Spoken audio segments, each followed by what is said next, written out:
आंनि MP fund financial year 2020-26 मोनसे होनाय एडिशनेल क्लासनि थाखाय दा बेखौ गायसननाय हाबाफारिमोन बेयाव फैनो लेंहरनाय आरो नियम बादि आङो फैदों आरो बेखौ गायसननाय जाबाय। थारैनो जोंहा बे कलेजा जिथु बांद्राय गोबाव कलेज नङा, नाथाय बेनि समावनो बे कलेजा जिबायदि बिलनि इयुन जोलै फरायसाफोरखौ जि सोलोंथाइ होबाय, बे सोलोंथाइखौ लानानै जोंनि थाखाय मोनसे इम्परटेन्ट मोनसे जानानै दं बियो बे कलेजना। दा बे कलेजखौ जोंहा खालामनांगौ।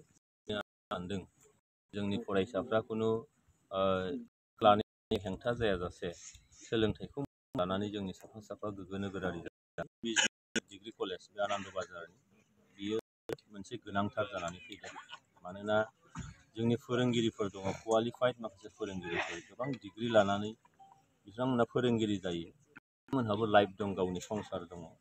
बे बिथांमोनहा जाहाथे मोजाङै गोसो होनानै जोंनि इयुन जोलै दानायाव जाहाथे बाहागो लानो हायो, बेनि थाखाय कलेज इनस्टलेसना जोबोद गोनांथार।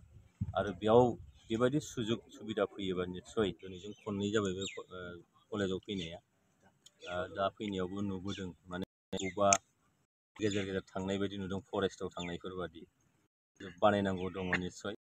आं मिजिं खालामो लकेलनि दैदेनगिरिफोरबो दङ, बे लामाया जोबोद माने एकदम बेखौ निस्सय खालामनांगौ। आरो नै दा जिथु बिटिआर सोरखारा मोनसे जोबथा बुब्लियाव फैबाय, निस्सय गोदान सरखार जायोबा आं आंनि फारसेनिफ्रायबो बेखौ नोजोर लागोन। जेरैखि जाया माने फरायसालिमायाव फैनाय फरायसाफ्रा गिनांगौ मोनसे थासारियाव थाया। मानोना हारसिं थांलाय फैलाय खालामोबा बबेबा समाव मोनसे साननो गोनांबो जानो हागौ। फारफ्रोमथिंजायबो हाग्राया साग्लोबनानै दङ, ओंखायनो बे लामानि गोनांथिया जोबोद दंथारो, बेखौ निस्सय नोजोराव लानाय जागोन।